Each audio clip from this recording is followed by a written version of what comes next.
estava envolvido em casos sigilosos de aparições de OVNIs, inclusive de queda desses objetos. Esse outro documento, que é da Central de Inteligência, agência americana, também é importante. Claro. Por quê? Bom, este outro documento... Solta o outro. Tá. Este outro documento mostra também o envolvimento de uma central de informação, como a CIA, que é internacionalmente conhecida e considerada muito séria em termos de investigações de modo geral, e mostra como ela sempre esteve envolvida em estudos sigilosos de OVNIs. Quer dizer, neste caso, também assinado por uma autoridade da CIA, mostra que o governo norte-americano está muito preocupado com esse fenômeno já há muito tempo. Esse outro documento, você também disse que é importante, que tem aqui a rúbrica, ou pelo menos uma referência ao Kissinger, né? Exatamente. O que é? Bom, nós sabemos já há muito tempo que o governo norte-americano, como também o governo soviético, essas duas grandes potências, elas detêm praticamente o controle de todas as informações de aparições de OVNIs que ocorrem nos dois grandes blocos. Os Estados Unidos controlam praticamente as informações que vêm da América do Sul, da América Central e da América do Norte, enquanto que a União Soviética detém mais as informações do bloco oriental. Bom, neste caso, este é um telex oficial do Departamento de Estado dos Estados Unidos, governo dos Estados Unidos, em que, por intermédio da embaixada, o Henry Kissinger solicita ao governo informes sobre um OVNI que teria aparecido no Marrocos.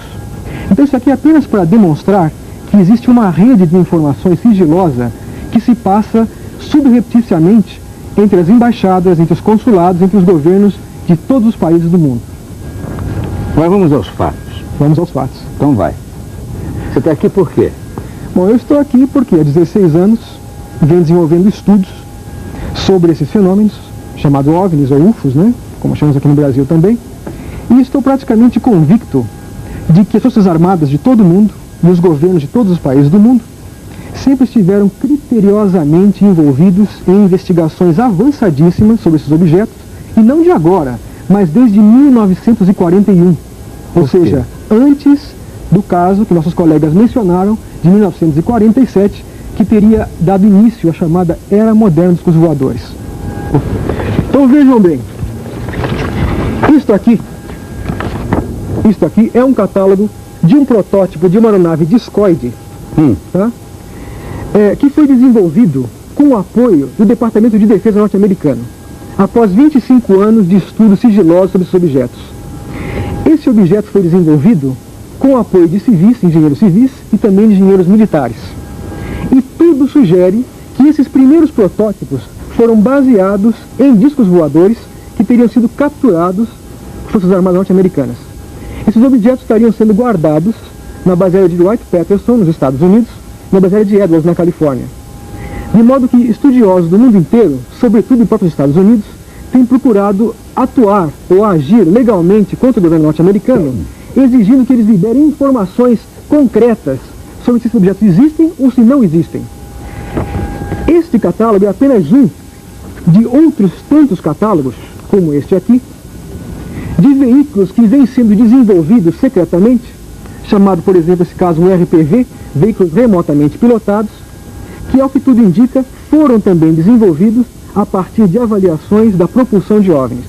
Agora, tudo indica, é uma coisa muito vaga. Qual é a evidência maior, né, disso, por exemplo?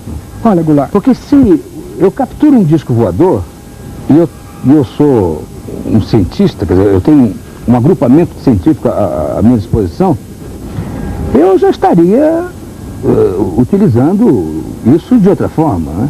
Claro, esse é o seu raciocínio, seria o meu raciocínio também. Agora, resta ver se eles também pensam assim.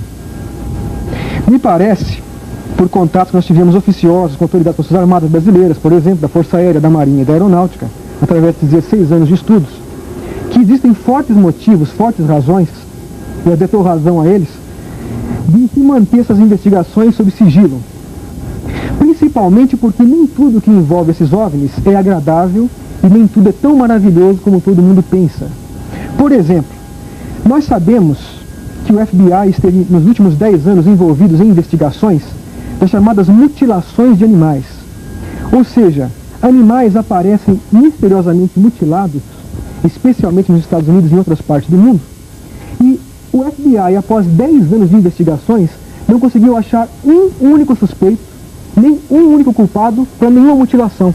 Como assim? O animal pode morrer de Eu vou explicar. peste, de cobra, Eu vou explicar. Então, o FBI, veja bem, nesses casos de mutilações, os animais aparecem estranhamente mutilados, com incisões, cortes feitos com uma precisão cirúrgica assombrosa. Esses cortes, avaliados com microscópios eletrônicos, revelaram que foram feitos com instrumentos desconhecidos pela medicina e pela veterinária. Esses animais aparecem exângues, os líquidos dos corpos são retirados de maneira inexplicada e muitas vezes órgãos internos como o coração, os rins ou o baço são retirados por incisões muito pequenas, sem qualquer explicação para isso. Agora, interessante é que o único elo de ligação entre centenas e centenas de casos de mutilações são exatamente os OVNIs. O que nós sabemos é que em centenas de casos investigados pelo FBI, o único elo em comum é a aparição de OVNIs. E sabemos também que nas reservas dos indígenas americanos, os índios, aquela linguagem peculiar da cultura indígena dos americanos, eles disseram que em vários casos viram os deuses ou homens das estrelas roubando seus animais, roubando suas vacas, né, ou seus cavalos, e suspendendo os animais para o interior de carros de fogo, suspensos em corda ou em alguma coisa parecida com uma corda, para na manhã seguinte os animais aparecerem misteriosamente mortos e também mutilados.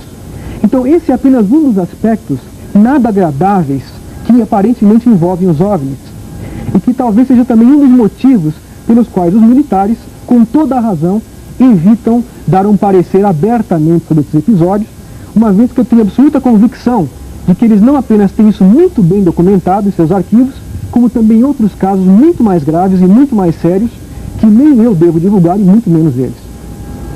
Como você não deve divulgar? O que se passa é o seguinte, Goulart. Nós sabemos que uma série de coisas, que por exemplo, o desaparecimento de seres humanos, desaparecimento inexplicado de seres humanos, que Onde? também tem em diversas partes do mundo. Quando? E, puxa, ao longo dos anos, desde que começou a existir a ufologia oficial em 47, 48, houveram diversos casos documentados de pessoas que após a aparição de OVNIs simplesmente desapareceram e nunca mais foram vistas. Agora, para onde foram? Ninguém sabe. Qual o destino delas? Ninguém sabe. E isso vem sendo minuciosamente investigado por militares do mundo inteiro. Agora, isso é um enigma muito grave e muito séria, de modo que os militares não devem fazer pronunciamentos a esse respeito até que eles tenham uma comprovação e tenham uma certeza concreta do que foi feito com essas pessoas. O que se supõe, pelo menos, até agora, dentro de todos os estudos que foram feitos? Bom, o que se supõe, baseado nos casos de mutilações de animais e também baseado nos casos de desaparecimentos de seres humanos, é que existe alguma espécie de criatura alienígena, extraterrestre ou não extraterrestre, talvez uma civilização oculta aqui mesmo na Terra, que estaria fazendo experiências biológicas, experiências genéticas conosco, talvez tendo em vista que o planeta Terra pode estar em vias de uma grande transformação. E é provável que esses seres, ou sejam, isso é uma hipótese muito interessante, até muito bem documentada, sejam antecessores da raça humana e que estejam preocupados com o futuro da nossa espécie.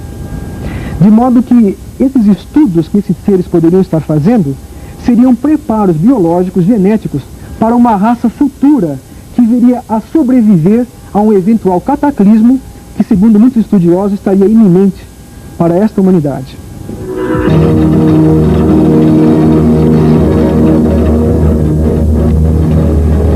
Eu vou encerrar esse programa,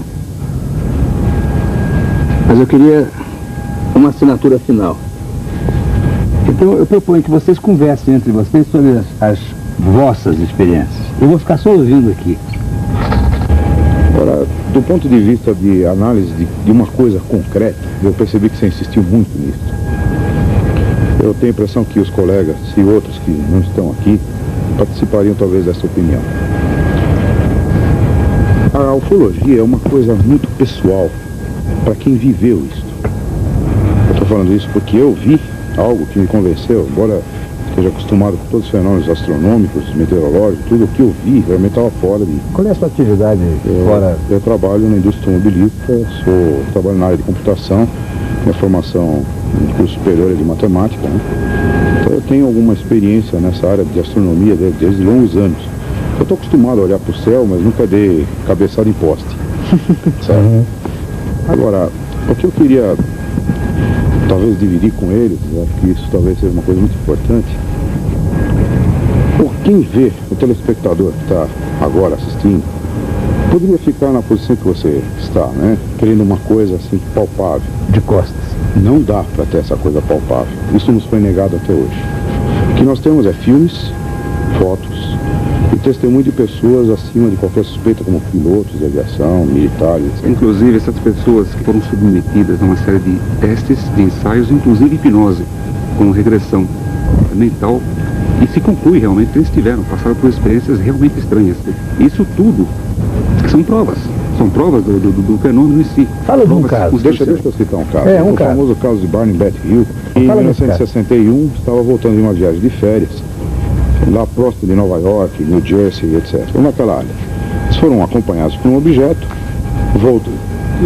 viram esse objeto descer, e depois, daí para frente, a coisa parece que não tinha tido sequência, olharam para o relógio e perceberam que faltava 2 horas na vida deles, que eles não conseguiram registrar.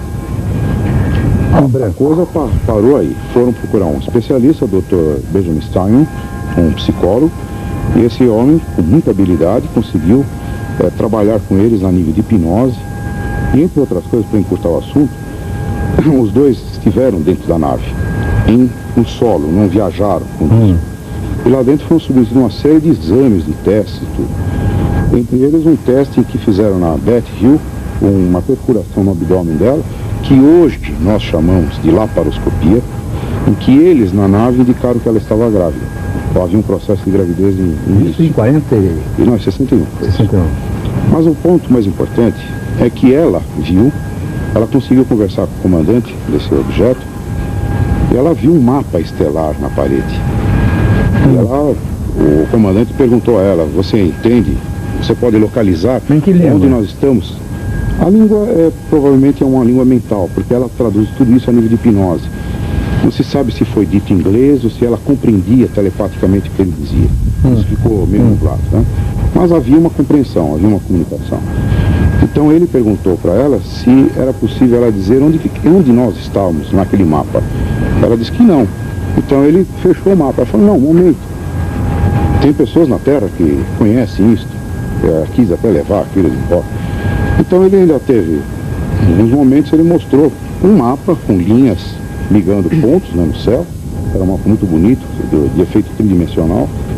Então ele disse que as linhas muito cheias eram linhas de circulação comercial, as linhas cheias mais finas eram linhas de voos normais, né? E as tracejadas eram de exploração, na qual a Terra estava inserida. Mas quando ela revelou esta imagem na hipnose, foi feito um desenho, uma astrônoma americana chamada doutora Marjorie Fish tocou a parada, comprou a briga de testar se aquilo lá que ela viu era verdade. Beth Hill era uma dona de casa comum, como todas as nossas mulheres são, né? E ela conseguiu, com o tempo, depois de muitos anos de muita pesquisa, comprovar que o que ela viu foi real. Aquele mapa era mostrado dentro de um referencial que não era o da Terra, e ela ainda tinha indicado 6 estrelas que não constavam dos nossos catálogos astronômicos. Só foram divulgados muitos anos depois. Isto é uma prova. É uma prova que nós, ufólogos, consideramos um dos casos mais clássicos. E o cara como é que era? Eles eram seres de uma estatura média, não muito baixa nem muito alta, mais para baixo do que alto. Os olhos eram ligeiramente esgazeados, assim, meio puxados, assim. Um caso curioso que ocorreu aqui no estado de São Paulo, Pirassununga, no caso de Tiago Machado, né? Só para dar uma ideia, de repente viram um objeto descendo. A mãe do Tiago viu aquilo, chamou o Tiago olhou, é um paraquedas, não sei o que é isso, vou lá ver perto. Um objeto desceu atrás dos morros, ele saiu correndo no meio do mato e foi até lá. Quando ele conseguiu localizar o objeto, estava pousado. Um objeto talvez de 6 metros de diâmetro, com 3 pés, no solo pousado. O Tiago, quando chegou próximo, um objeto, talvez 10, 12 metros, ficou olhando um objeto diferente. De repente a cúpula em cima abriu e saiu um ser flutuando e desceu até o solo. Na hora ele ficou meio assustado. Ele, sem nenhuma cultura, quando ele viu aquele ser relativamente baixinho, 1,30 m, 1,40 m, ele até imaginou, bom, é pequeno, dá para encarar. E foi se aproximando. E, de repente, esse ser, ele percebendo pelo escafandro que esse ser usava, pela máscara, ele percebeu que tinha os olhos também desse tipo, por causa da Betty Barney Hill, meio esticado e meio oblíquos. Ele ficou meio assustado.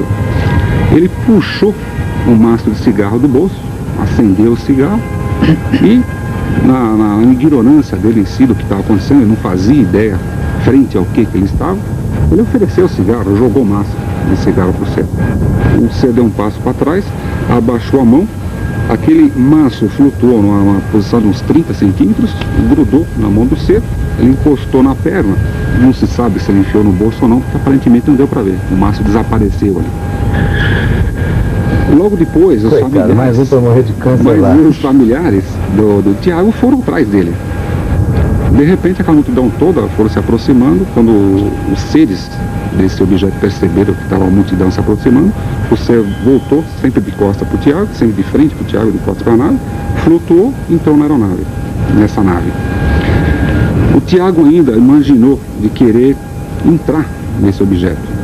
Nesse instante, no alto da cúpula, aparece um ser com uma espécie de uma caixinha na mão com uma ponta e disparou um tiro, aparentemente de luz. É algo parecido com laser, mas não é laser, uma energia desconhecida. Atingiu a coxa direita do Tiago. Ele ficou completamente paralisado. Logo em seguida, a nave levantou o voo, saiu e foi embora. Esse caso, inclusive, foi pesquisado pela Aeronáutica Brasileira, lá de Pirassununga. Uma coisa curiosa, nós sabemos que a energia que envolve todo o disco tem origem eletromagnética, interfere em televisões, interfere em transformadores, faz uma série de efeitos. Houve casos em que o objeto passou e torceu troncos de árvores, sem quebrar, torceu e entortou totalmente. Nós concluímos que quando o Tiago imaginou se aproximar do objeto, talvez eles tenham disparado para proteger a integridade dele. Porque se ele se aproximasse muito na hora da nave sair, seria totalmente destruído ou queimado em função desse campo. É uma conclusão que nós tiramos do caso. Nesse contexto todo, eu acho que é muito importante se mencionar as experiências dos astronautas e dos cosmonautas soviéticos. É muito importante porque eles são pessoas muito bem treinadas, são tecnicamente qualificadas, e a gente sempre dá muito valor aos relatos dos astronautas e dos cosmonautas. Especialmente é um relato feito por um homem que é uma autoridade mundial em astronáutica, que é Maurice Chatelain, é um matemático, colega do Ademar Gente de Mello. E Maurice Chatelain foi praticamente o chefe de comunicações das missões Apollo com a Lua, aquelas missões lunares. Maurice Chatelain, nos trabalhos que ele publicou, ele afirmou categoricamente, claramente, todas as missões Apollo e Gemini foram acompanhadas por OVNIs. Ele afirmou exatamente isso nos livros dele. Quer dizer, é uma autoridade mundial em astronáutica. Sem contar um outro episódio muito fascinante, que rodou o mundo todo, criou uma polêmica, uma celeuma fantástica, que foi o contato que parece ter havido entre os cosmonautas Vladimir Kovalyonok e Viktor Savinik, na Salyut 6, e que motivou uma reunião, em 81 agora, no Gosplan, que é o Ministério do Planejamento Soviético. Nessa reunião estavam 12 cosmonautas e 200 cientistas, entre físicos, matemáticos, engenheiros e diabo 4. Quer dizer, só para quê? Para discutir um filme que teria sido feito a bordo da Salyut, onde eles mostram a aproximação de um objeto esférico, e nesse objeto haviam seres lá dentro, que teriam passeado, inclusive, pelo espaço, ao redor da nave, se aproximando da Salyut, sem aparelhos de respiração visíveis, pelo menos. Então, esse caso foi um dos casos mais recentes e mais controversos na ufologia mundial, porque envolveu dois grandes nomes da cosmonáutica soviética, Vladimir Kovalyonok e Viktor Savinik. Obrigado pela presença de vocês. Nós que agradecemos. Exatamente. Agora vou repetir a minha pergunta. Vocês têm certeza de que eu não seja um ser espacial? E vocês? Tem?